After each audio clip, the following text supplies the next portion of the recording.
principal. El librador va a ser legitimado pasivo, el beneficiario activo o la cadena correspondiente. Ahora, hay un tema que se ha dado con el pagaré. Fíjense ustedes que el 101 de la ley del decreto ley de pagaré, lo que establece son los recaudos que debe tener. En ese caso, que es claramente la suma, la entrega de dinero, lugar de creación, vencimiento. Ahora, eso es el 101, pero el 102 me dice que en caso de que no tenga lugar de pago, estoy muerto. No se va a tener como lugar de pago lugar de creación.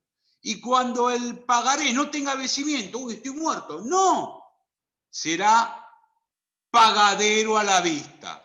Son las únicas dos excepciones que el artículo 102 me permite determinar eso. Acá había varios casos, uno era Ochoa con Valcarcel, y después se fueron dando, donde decían, está bien, no es pagaré. ¿Por qué? Porque le falta el nombre del beneficiario, o le falta el lugar de creación. Pero, perdón, el demandado no negó la deuda, no desconoció su firma, por lo tanto, dirá el juez, está bien, no es pagaré, pero es un instrumento privado, suscrito por el obligado, reconocido judicialmente. En vez de ser el del quinto, del 521, es el segundo. Y esto fue muy discutido hasta que aparecieron otros fallos, después de Ochoa con Valcarcel, Martínez con Curvalán, del 29 de diciembre del 2008, donde claramente, Robio con Viñolo, del 2009, donde claramente se dijo, perdón, si se inició una ejecución de pagaré y en definitiva le falta un recaudo, no podemos hablar de que subsidiariamente lo tomo como un instrumento privado suscrito por el obligado reconocido judicialmente. Porque usted inició una ejecución en base a un pagaré. Y la parte demandada, cuando planteó la excepción de inhabilidad, lo hizo pensando en el pagaré, no en el instrumento privado. Y a mayor abundamiento, hay un fallo plenario, porque hubo que poner claridad al respecto, Blanco Márquez, el 12 de agosto de 2014, que lo que dice es, si usted inició un juicio con un instrumento como pagaré y que no reúna las condiciones de pagaré, no puede subsidiariamente pretender que sea un instrumento privado suscrito por el obligado reconocido judicialmente. Debió iniciar la ejecución solicitando, si le falta un recaudo esencial, la preparación de vía.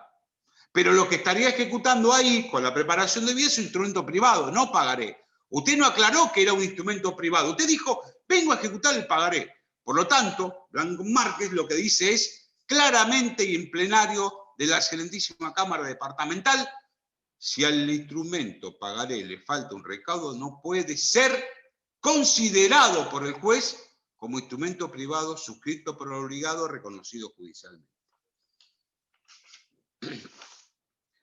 Tarjeta de crédito. Y la ley de tarjeta de crédito es la 25.065. Quedó a mitad de camino, como dice un amigo, el doctor del Cerro. ¿Por qué? Porque quiso quedar bien con un lado y con el otro. Y en definitiva no quedó bien. ¿Por qué? Porque le dice a las tarjetas, ya está, solucionado el tema, es título ejecutivo. Claro, pero no es título ejecutivo completo, porque el artículo 39 me dice preparación de la vía ejecutiva. Y a la otra parte dice, quédate tranquilo, tenés una posibilidad de discutir administrativamente y después judicialmente, y administrativamente es muy escueto el plazo.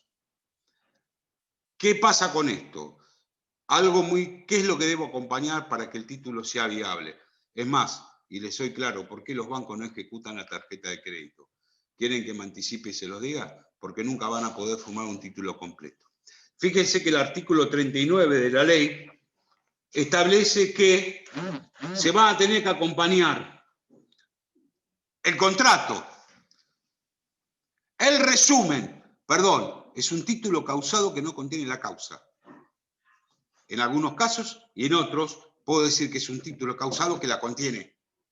Entonces no será el resumen, serán los resúmenes de cuenta, más las dos declaraciones fundadas en no extravío y en que no se realizó la vía ordinaria administrativa correspondiente.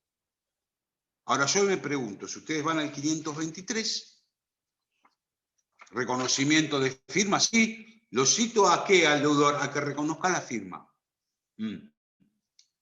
Bien. ¿Y qué más tiene que reconocer? Pues no la firma del contrato únicamente.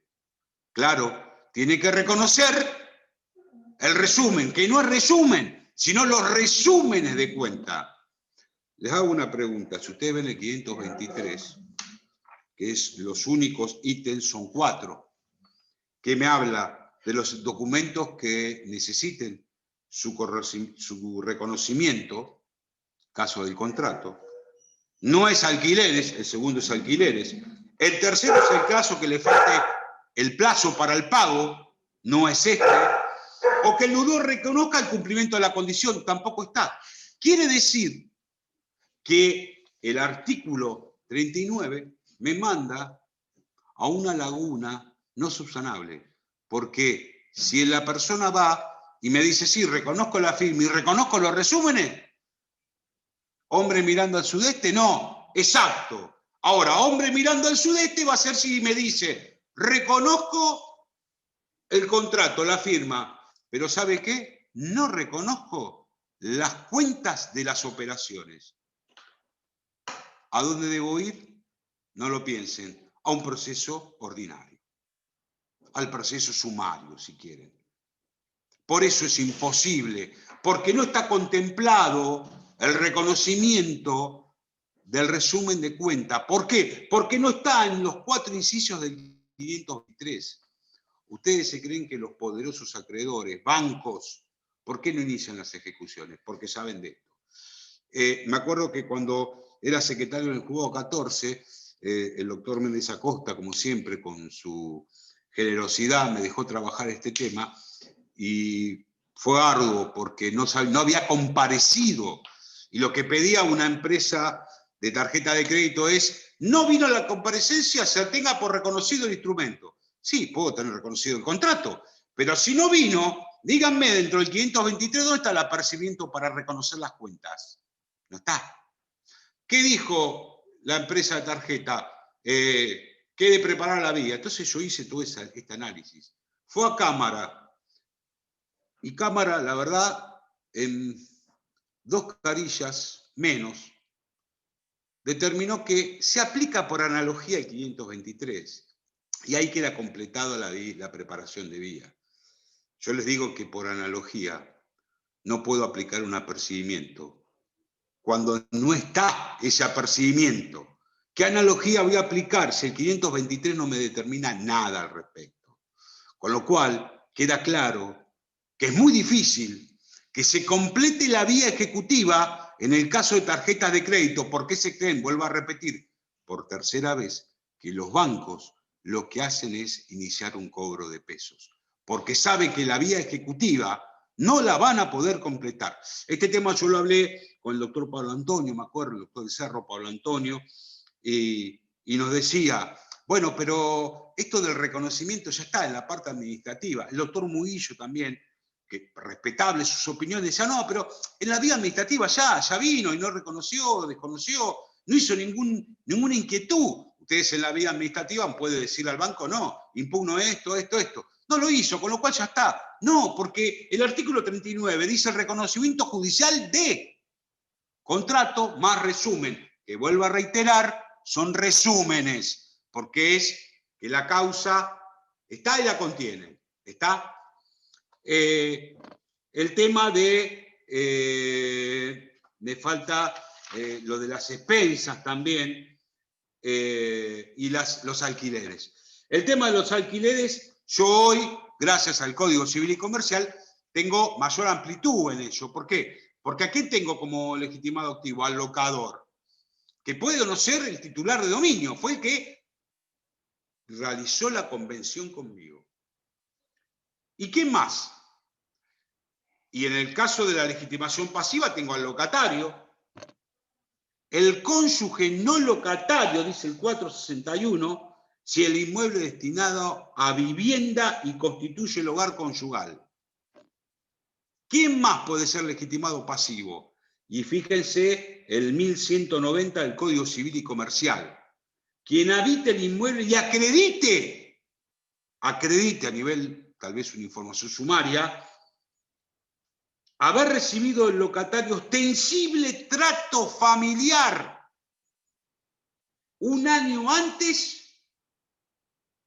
del abandono o del fallecimiento. Significa no solamente un conviviente, puede ser que esta persona tenía una relación muy cercana al locatario, el locatario falleció, él hacía 2 años que vivía con el locatario, o dejó el inmueble, lo abandonó y quedó él. Y tenía ostensible trato familiar, eran muy amigos, vivían juntos.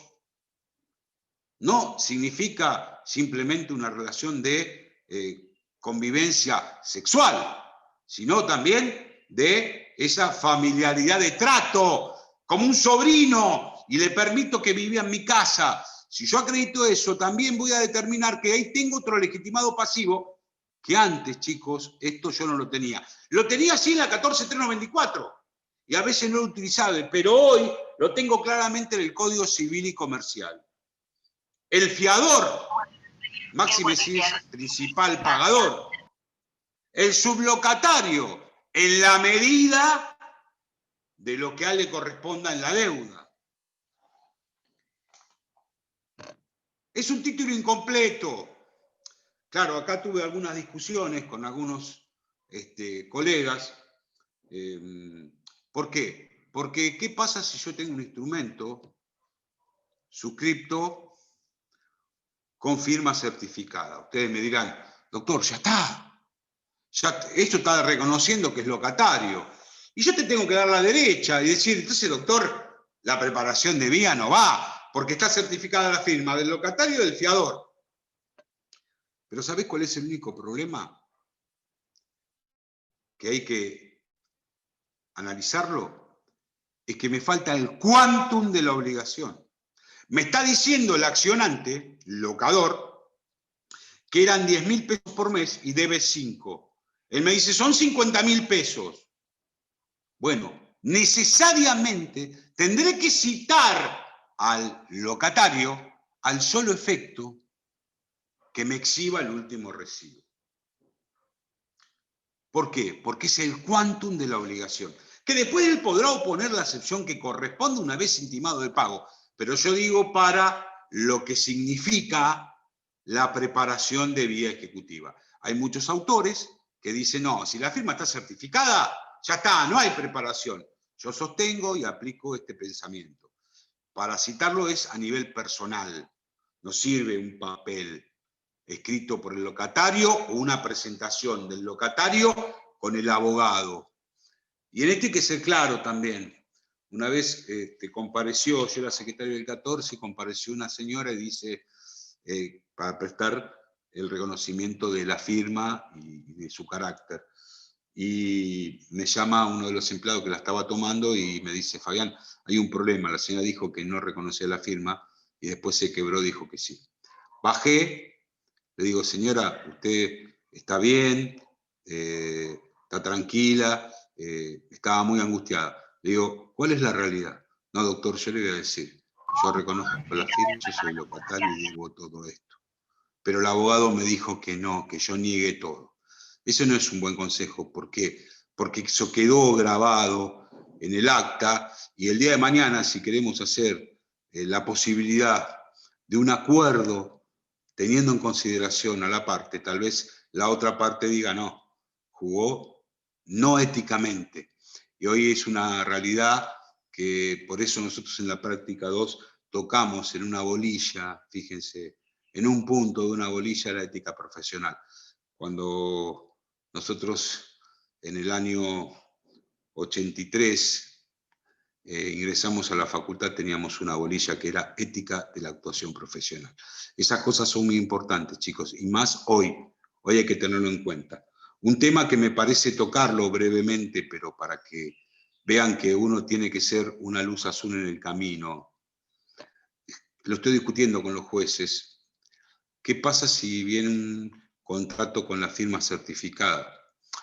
Y ustedes saben que por la ASPO no puede comparecer persona físicamente a los tribunales, salvo que se pida turno, pero para los letrados.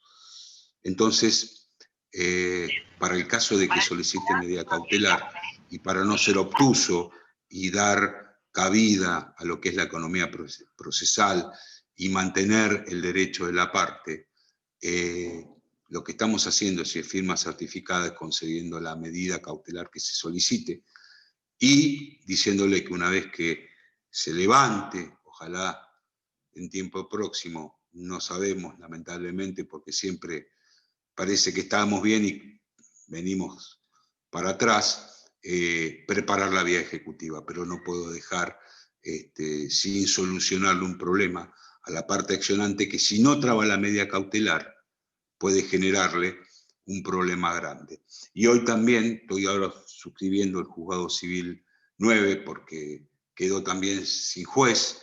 La doctora Patricia Gunzler se ha ido a ejercer la magistratura al Gran Buenos Aires.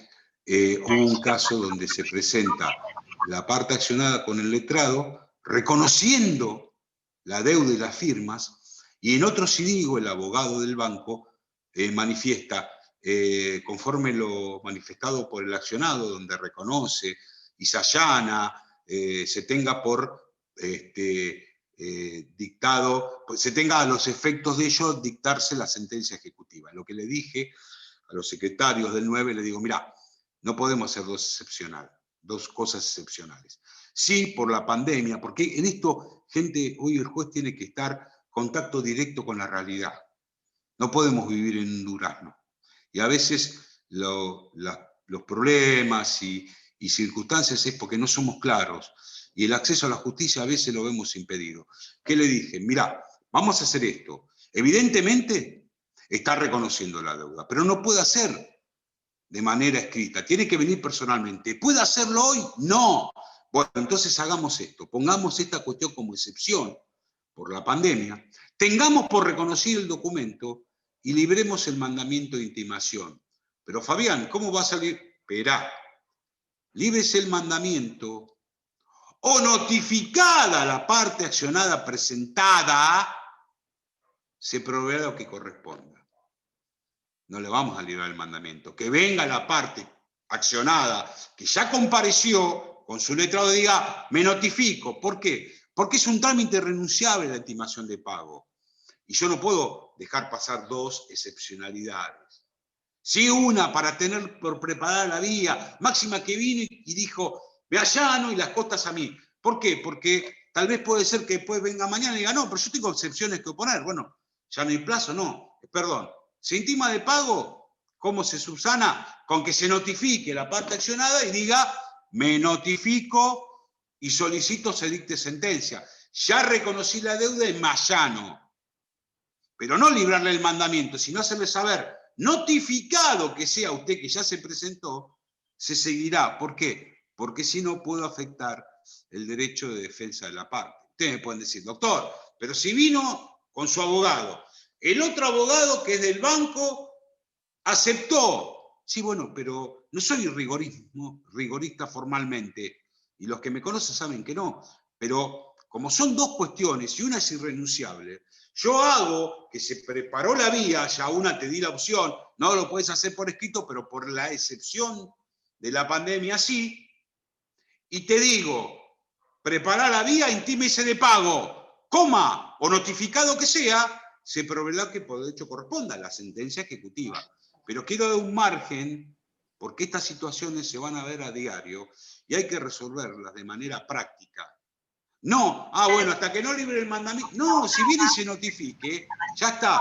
Porque ojo que ha pasado caso que, siendo un trámite renunciable, si se ordenó el libramiento de mandamiento en el expediente y se presenta la parte personalmente y espontáneamente y plantea excepciones, si plantea las excepciones y está ordenado librar el mandamiento, en ese caso sí, puede admitirse y decirle del planteo excepcional, traslado. Ahora, si no todavía está ordenado librar el mandamiento, por más que se presente el accionado y diga, quiero plantear la excepción de pago, no habiendo aún ordenado en autos el libramiento de mandamiento, téngase presente para su oportunidad.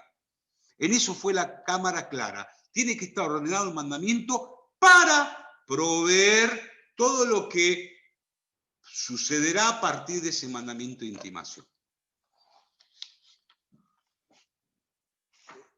Expensas comunes y certificado de saldo deudor. Con respecto al certificado de saldo deudor, ustedes saben que tiene que estar cerrada la cuenta. No significa el tema de la mora. La mora es para los intereses. Cerrada la cuenta porque me da pauta de la extremada necesidad de la exigibilidad de ese instrumento.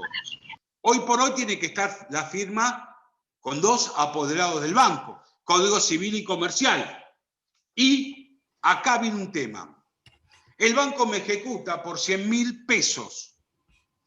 Y yo digo, un momento, si se analiza el resumen de cuenta, podrán observar que yo debo, pero no debo la suma que dice el banco.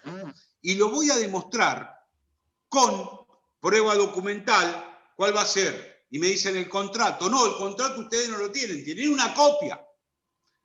¿Qué más? Los resúmenes que me manda de la cuenta corriente. Y estoy demostrando que hay intereses abusivos y se los subrayo. ¿Qué más? Documental en poder de la parte contraria. Banco, tráeme el contrato de cuenta corriente. ¿Y qué más? Pericial contable en los libros del banco para determinar si existe una cuenta corriente, quién es el titular, qué intereses se han pactado, qué interés es el que surge del certificado de saldo deudor, y si los intereses que establece en la deuda que se ejecuta son los razonables. ¿Por qué digo esto? Con una prueba idónea como la que le estoy diciendo, ¿cuánto podrá llevar? 2 meses, 3 meses. Y en esto los jueces tenemos que ser, ya no, pasó la etapa de juez árbitro, me cruzo de brazos, lateral, córner, no, hoy es el juez director del proceso, pero a su vez sepan que también el juez es administrador del proceso. ¿Cómo? ¿De qué proceso? Es administrador del tiempo procesado. Hoy por hoy a la gente en las audiencias se les dice, se acabaron los juicios largos, porque tenemos la oralidad. En el proceso ejecutivo aún no está, pero uno tiene que ser razonable en esto. Perito, no lo hago venir. Lo hago aceptar hoy por hoy el cargo a nivel de cédula electrónica y presentación electrónica. Y un teléfono para comunicarme. Perito, mire, estos son los puntos de pericia, yo le quiero agregar y lo pongo en conocimiento de las partes, no afecto el derecho de defensa. Pero el juez tiene que estar ahí, no que tarde 1 año la pericia, tiene que estar conteniendo que la pericia se haga en término. ¿Y qué logramos? Que en vez de 100.000 pesos, la sentencia sea por 35.000 pesos. Creo que el juez está para eso, si no tiene que agarrar el saco, descolgarlo e irse, porque el juez tiene que estar con un oído puesto en la realidad. Y a veces estamos con los 2 tapados porque estamos dentro del hábitat de nuestro estudio, de nuestro despacho, y no escuchamos la realidad. Y yo me quiero quedar tranquilo de que es una sentencia justa, que en vez de 100.000, son 35.000 y se comprobó con una prueba clara que es la pericial contable. Por eso digo prueba idónea. Por eso vos, que planteás la excepción, no me podés acompañar documental, los resúmenes de cuenta y documental en poder del banco. Esperá, te falta una patita. Te devoraste la pericial contable, que es la esencial. Y el juez no puede suplir eso.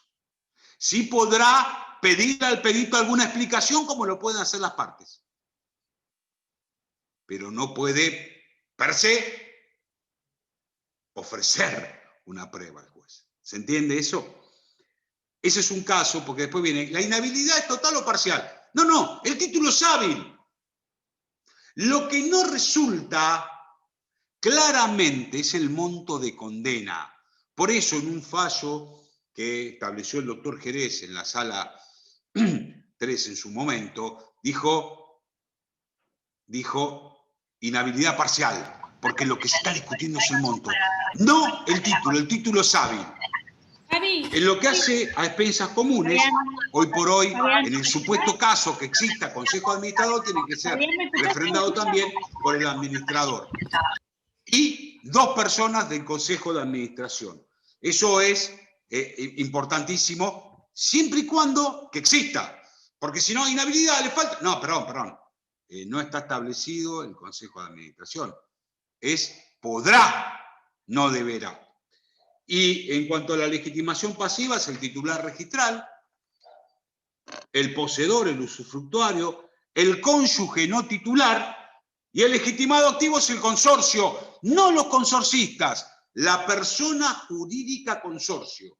Hoy se le reconoce la calidad de sujeto de derecho. Legislativamente, en Mar del Plata, desde hace años, siempre se entendió que era una persona jurídica. Hoy, gracias a Dios, el Código Civil y Comercial habla de sujeto de derecho. Y ahí también es muy importante analizar el título, porque es un título que es causado, pero que no contiene la causa.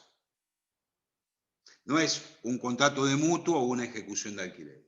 Como la tarjeta. Causado, que no contiene la causa, pero yo la puedo sacar a partir de esos resúmenes de cuenta en el caso de la tarjeta de crédito. Y acá va a pasar lo mismo. Quiere decir, yo desde la reunión de asamblea tal, se dispuso que había que pagar las expensas en el Banco Nación, sucursal Centro. Y yo fíjense que acá tengo el pago. Ah, no, pero no está imputado la obligación. Claro, nos quedamos en el tiempo.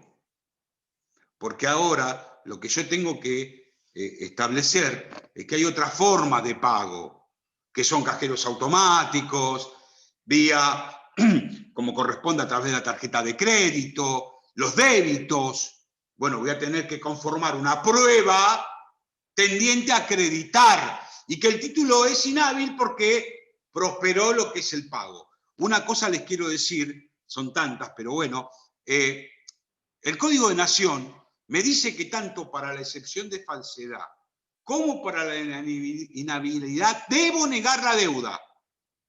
El Código de Provincia, como dije, cortita y al pie, no dice absolutamente nada. Pero la doctrina y jurisprudencia dicen que necesariamente quien plantee la excepción de inhabilidad debe negar, desconocer la deuda, de manera categórica. Y esto siempre se lo digo a los chicos del juzgado. Muchachos, no, Fabián, no desconoce la deuda, chao, fuera la excepción. Esperá. Hacé el análisis. Está diciendo que el título carece de un recaudo, miremoslo. Creo que no, pero analicemos, porque realmente hace un trabajo que ha hecho el accionado importante. Mantenemos que el título no es hábil. Está bien, no es hábil. A mayor abundamiento al final de la resolución, he de destacar que tampoco lo que ha hecho el accionado es negar la deuda, no la negó, pero no salgamos con un parrafito de 3 renglones para desestimar la excepción. Ah, ¿no desconoció la deuda? ¿Es improcedente la excepción de inhabilidad? No, hay que analizar adecuadamente esa excepción, porque a nivel doctrinario y jurisprudencial se ha establecido claramente que se debe desestimar, se debe desconocer la deuda para proceder a la excepción. Sí, está bien, pero puede ser que a veces eso no esté igual el título, por más que se planteó. Es hábil analizar la excepción y a mayor abundamiento como un fundamento más, tampoco hubo desconocer la deuda, con lo cual resulta improcedente. Pero no utilicemos los 3 parrafitos diciendo no puede admitirse la excepción porque desconoció la deuda. La otra excepción es la de litispendencia. Ahí ya aclaré un poquito que es cuando se ejecutan 2 títulos al mismo momento. Eso por identidad. En el juzgado 10 y en el juzgado 14. Mismo pagaré, mismas partes, actor demandado, litispendencia por identidad. Pero está la otra que es la de la conexidad. Yo quise plantear la consignación. Me ejecutan. Digo, perdón, excepción de litispendencia, por conexidad. ¿Qué es lo que se debe analizar? En primer lugar, que se haya notificado antes la demanda del proceso de consignación que el proceso ejecutivo. Que los montos coincidan. Me ejecutan por 10.000 y digo litispendencia por 500. Es poco serio. La negativa de recibir el pago y la necesidad de ¿qué? De iniciar la consignación. ¿Qué va a lograr esto? Va a lograr que el juez, que deba entender en la ejecución, que puede ser el mismo que atienda en la consignación, suspenda el dictado de la sentencia ejecutiva hasta tanto dicte sentencia en el proceso ordinario. Vuelvo a reiterar, proceso ordinario donde ahí se va a hacer lugar o no a la demanda, se va a reconocer el derecho. En el proceso ejecutivo el derecho trasunta el título, pero los efectos de sentencias contradictorias corresponde suspender el trámite de la ejecución hasta tanto el juez resuelva el caso de la consignación. Luego, rápido porque veo que estamos con el tiempo muy justo. El tema del pago, chicos, el pago es la otra excepción. ¿Qué debo tener? Y conforme dice el Código Civil y Comercial, es la extinción de la obligación que hace al título de la ejecución. ¿Qué debo tener en cuenta para el pago? Documentado. No hay otra, ¿eh? Documentado. Y si no lo tengo, indico documental en poder de tercero o a través de una informativa impropia que, por ejemplo, está en la escribanía, el instrumento de la escribanía Frontini, solicitarle a la escribana Alba Frontini que me remita el instrumento. Informativa impropia, o si no, documental en poder de tercero. Pero la forma de traer ese instrumento porque es fundamental. El pago que no es documentado no tiene admisibilidad. Pero ojo también, porque los recibos de pago ya no son como antes, que yo ponía, recibí del señor Evaristo Gómez la suma de pesos 500 en concepto de pagaré librado tal fecha, con vencimiento tal fecha. Hoy yo lo que hago es, a través de operaciones vía internet, operaciones con débito, operaciones con tarjeta de crédito, ¿y qué debo hacer entonces? Ya no tengo un instrumento que individualice, que esté imputado a la obligación. Lo que sí tengo que tener en cuenta es que el instrumento tiene que ser posterior a la obligación y anterior a la intimación de pago. Clarísimo eso, ¿eh? Por favor. Y hay algo que también tienen que determinar, que es que si no está debidamente imputado, lo que debo hacer es manejar la prueba. La prueba de manera abreviada, como lo tengo que hacer en un proceso ejecutivo, pero cabal, precisa e idónea. Por ejemplo, documental. ¿Qué van a tener? Los tickets del banco. 2. Yo quiero darle autenticidad a eso. ¿Cómo hago? Informativa al banco, para que me manifieste si los instrumentos que se acompañan del oficio son los que habitualmente expide la entidad. Y yo digo, ¿y cómo le imputo este pago a las expensas? Pericial contable. ¿Dónde? Ah, en el banco. ¡No! Porque el banco es un tercero. El banco es la informativa. La pericial contable, y esto es fundamental, fundamental, no se puede dar respecto de terceros.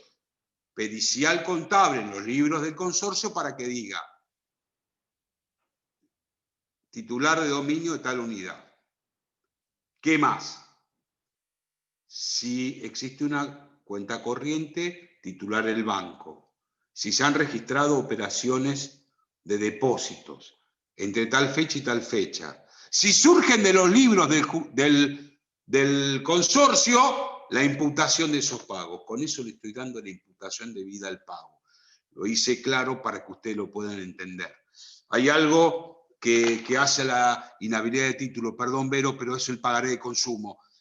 Cuando se está frente a un pagaré de consumo, yo lo que tengo que tener en cuenta hoy, porque se habló del 42 de la Constitución Nacional, se habló del artículo 36, que en principio nosotros, si no cumplían, a rajatabla ese pagaré que veo que es de consumo, ¿por qué? Porque lo está ejecutando una entidad financiera, una entidad cambiaria, la persona es una persona física, el monto es pequeño, lo que me da pauta en relación de consumo, lo que tengo que determinar es que si cumple o no cumple con el 36.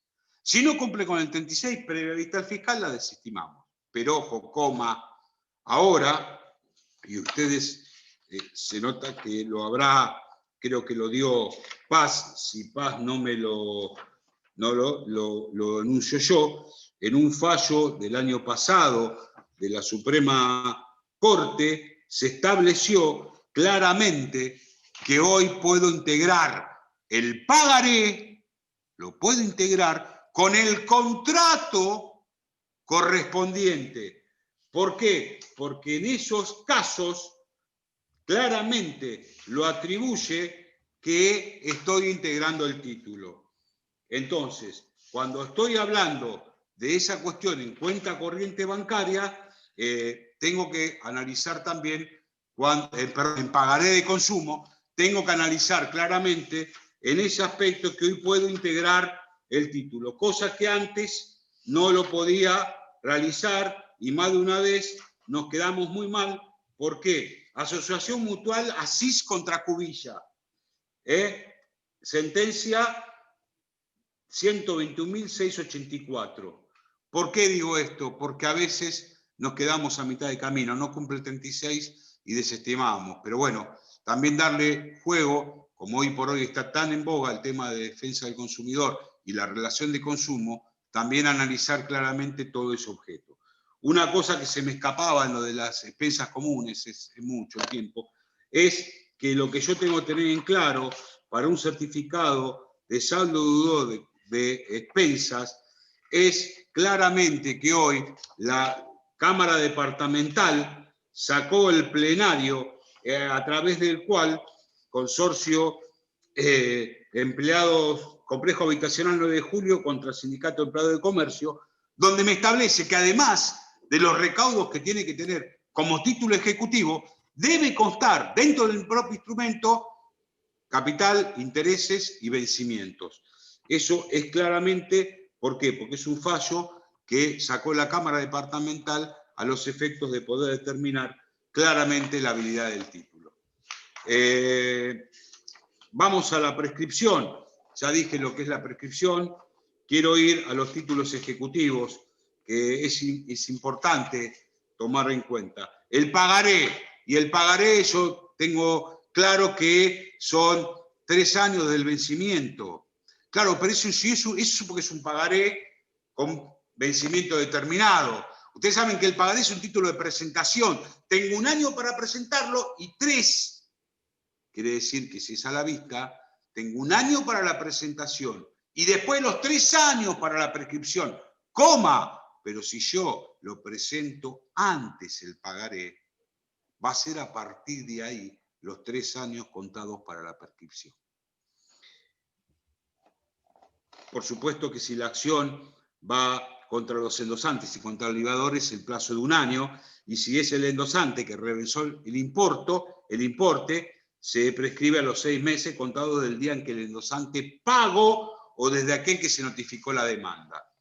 ¿Qué pasa con la cuenta corriente?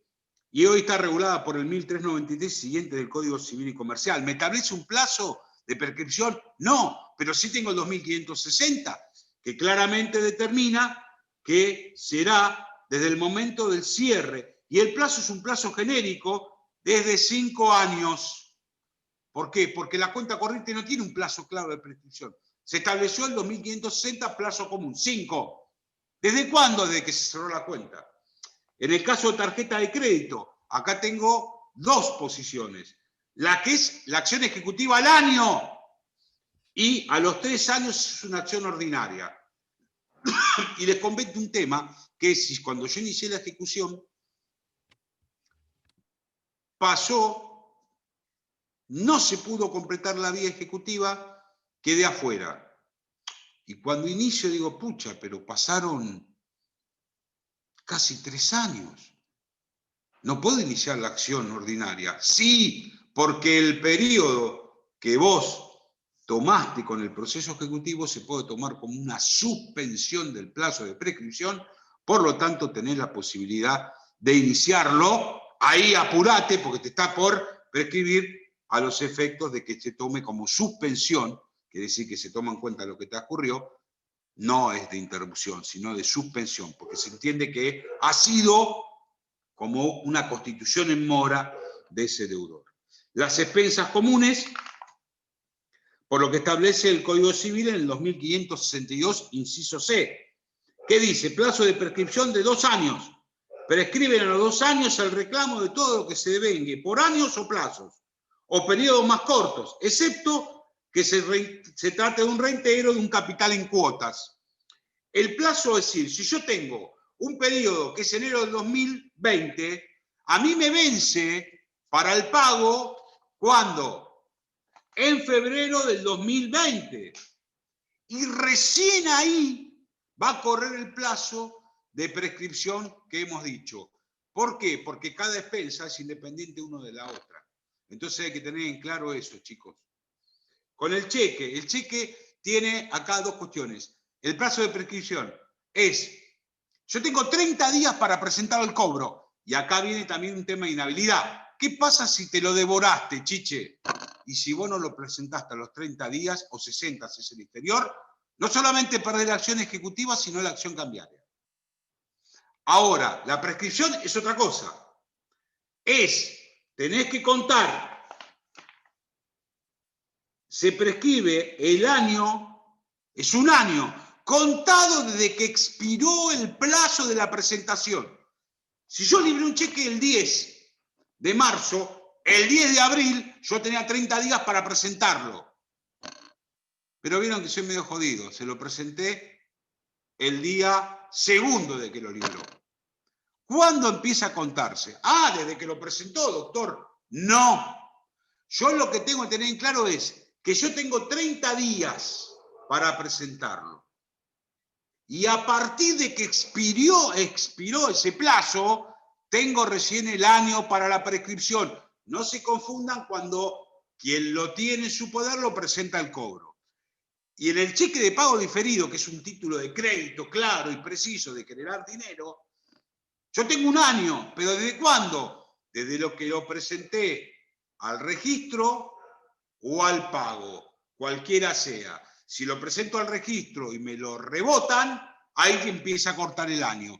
Si no, si lo presenté al pago, a partir de esa fecha de pago. Los honorarios profesionales, antes teníamos la división 2, 5, 10. Ahora quedó claro, el 2558, yo tengo que tener en cuenta esto. ¿Los tengo cuantitativamente? O sea, regulados. Bueno, si lo tenés cuantitativamente regulados, va a contarse el plazo de 5 años desde que vence el plazo fijado para el cumplimiento de la resolución firma que lo regula. Si no se fija un plazo, puede ser de que adquirió firmeza el autorregulatorio. ¿Qué pasa con los honorarios devengados y no regulados ni percibidos? Y ahí el plazo es desde que quede firme la resolución que pone fin al proceso, desde que el acreedor toma conocimiento del fin del proceso, si la prestación del servicio concluyó antes, y entonces ahí tengo esa doble, que esa era la común de los honorarios de vengados y no percibidos. O desde que yo cesé, o desde que yo finalicé, y cuando tomé conocimiento de que el proceso había concluido. Esto es prescripción. Excepción de pago también vimos. Es muchísimo. Las otras excepciones que son quita, remisión y quita es el perdón de la deuda. Una es perdón total, que debo acompañar el documento por el cual el deudor me dispensa de la deuda. La quita es una remisión parcial. No se presume ninguna de las dos, tiene que ser documentada. Entonces, ahí está, es muy difícil encontrar estos casos de quita o remisión. Sí se puede hacer cuando es una transacción, ahí sí, y también puedo ver el tema de la espera, que es un nuevo plazo en el cumplimiento de la obligación, porque si estuviese planteado desde el vamos, el título sería inhábil, porque no es ejecutable, porque no es exigible, sino que es un nuevo plazo acordado por el acreedor, por la ley o acordado por ambas partes a posteriori. Es un nuevo plazo en el vencimiento de la obligación y tiene que ser documentada. El compromiso es someter la decisión a árbitros o amigables comprometedores a partir de una cláusula compromisoria. Conciliación es ante el juez, ponemos fin a la cuestión. Se homologa y ahí tengo todos los niveles. Y ahí en la conciliación puede haber una especie también de transacción, pero va a ser entre las partes y sometida al juez únicamente para su homologación.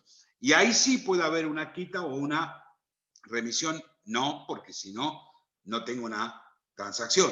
Pero sí puede haber una quita y muchas veces se solucionan muchos diferendos con ello. Conciliación, compromiso, cosa juzgada. Cosa juzgada tiene que ser, no, por supuesto, me ejecutan un pagaré. Digo, no, cosa juzgada, ¿por qué? Porque yo planteé la incompetencia y se hizo lugar. No, la cosa juzgada es cosa juzgada material, sobre aquella que no puede haber más debate, que se debatió, se discutió y no tengo posibilidad de un proceso posterior al debate. Si hubo un pago, una inhabilidad, pero no, incompetencia, falta de personería, no, la cosa juzgada hace la cosa juzgada material. Ustedes saben que muchas veces, y yo lo he dicho, hace cosas juzgadas en sentido formal la sentencia ejecutiva. Sí, pero muchas veces también hace cosas juzgadas en sentido material. Y eso me da el trampolín para los recursos extraordinarios, porque se habla de sentencia definitiva, se analizó, se trató, se estudió, se trabajó, se agotó. Si se agota ese tema, va a adquirir los ribetes de sentencia definitiva y trampolín para recurso extraordinario, cosa que una sentencia ejecutiva simple, si quieren sentencia formal, no va a poder lograr subir tal circunstancia. También queda la excepción, me quedaron algunas cosas, chicos, la excepción de nulidad. Yo acá, la excepción de nulidad la habla el 543. Siempre son nulidades relativas, porque son procesales. Yo la puedo poner como excepción o como incidente. Si va que no se ha hecho legalmente la intimación de pago, ahí puedo tranquilamente plantearlo como excepción, como incidente. Y la excepción se revela, se da para los casos en que no han sido preparados debidamente la vía ejecutiva. Si va como, también la puedo plantear como excepción si hay un error, un vicio en el mandamiento, pero me tienen que dar los plazos de 5 días, porque si es por incidente, tengo que acreditar, aparte del perjuicio, el interés, que tomé conocimiento hace 5 días. Pasé por la casa de mis padres, que está vacía, y una vecina me dijo, Fabián, mirá, este papel hace 4 meses que está acá. Entonces yo ahí puedo plantear como incidente. ¿Por qué? Porque yo no vivo ahí. Ahí viven mis padres, planteo la nulidad. Pero voy a tener que acreditar el perjuicio de no poder ejercer mi derecho de defensa acabado, el interés, el plazo, 5 días tomado conocimiento del vicio. Acá se maneja 169 y siguientes, que habla de las nulidades. Pero hay algo importante. O deposito la suma del mandamiento, cuando son excepciones, o planteo las excepciones que considero que no pude plantear por lo que hace a la nulidad. En el caso de que sea por incumplimiento de las normas establecidas en la preparación de vía ejecutiva, tengo que desconocer la obligación, no es, o excepciones, desconocer la obligación, desconocer el carácter del locatario, la autenticidad de la firma o el cumplimiento de la condición. Los 4 incisos del 523. Hay algo muy claro que es la nulidad cuando se intima de pago un muerto. Eso es nulidad, y ahí yo entiendo que es nulidad absoluta, porque estoy intimando de pago a una persona que no existe. Y entonces cae todo. Yo siempre les recomiendo, cuando realizan la intimación, el proceso ejecutivo, no es muy simple, porque si no, no tuviéramos procesos ejecutivos que tienen 2 cuerpos o 3. No vayan rápido, vayan sobre pasos seguros.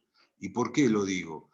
Lo digo claramente esto, porque esto es como si fueran, ¿vieron el juego de dominó? Donde cae algo, intimaste, paga un muerto, empieza a caer todo.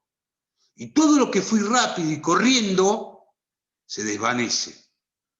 Entonces tengo que tener claro, y acuérdense que la intimación de pago es lo que me anuncia el contradictorio. En el proceso ejecutivo no tengo contestación de demanda, tengo planteo de excepciones, no tengo rebeldía, apercibimiento del 41, no tengo citación de terceros. Es claro el proceso ejecutivo.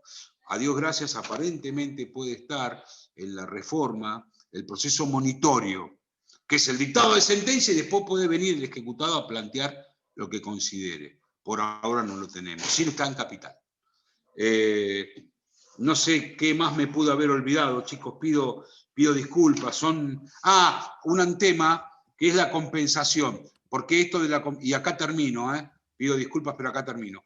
La compensación, que es crédito líquido que resulte de documento que traiga aparejada ejecución.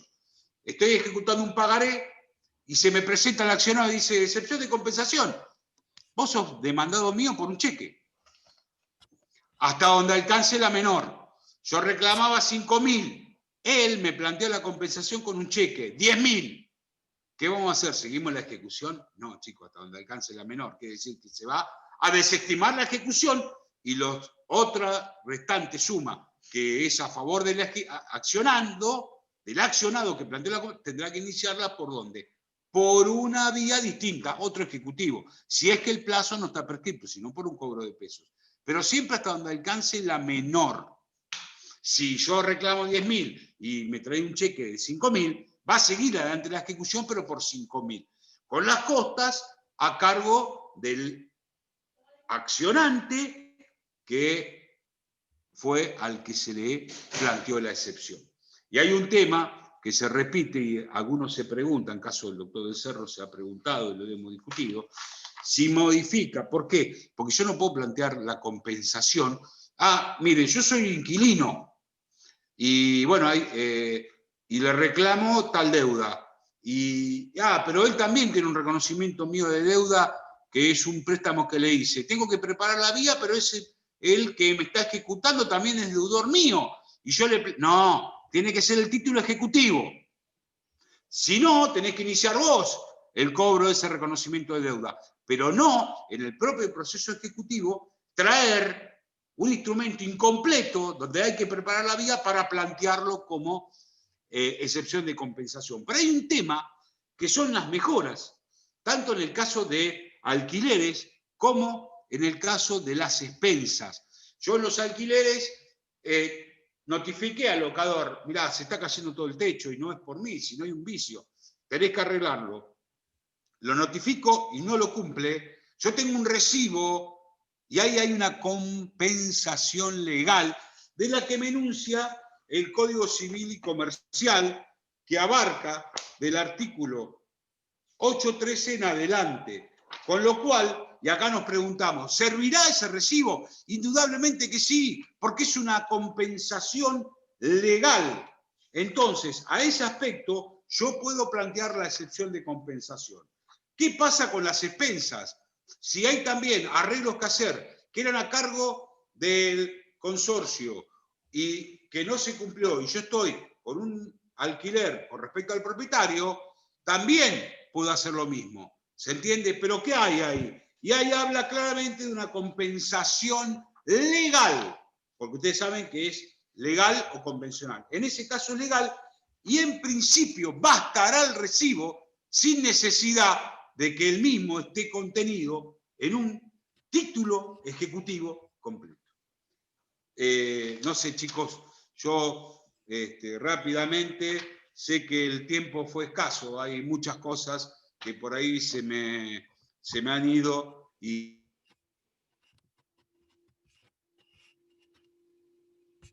Ay, no, otra vez.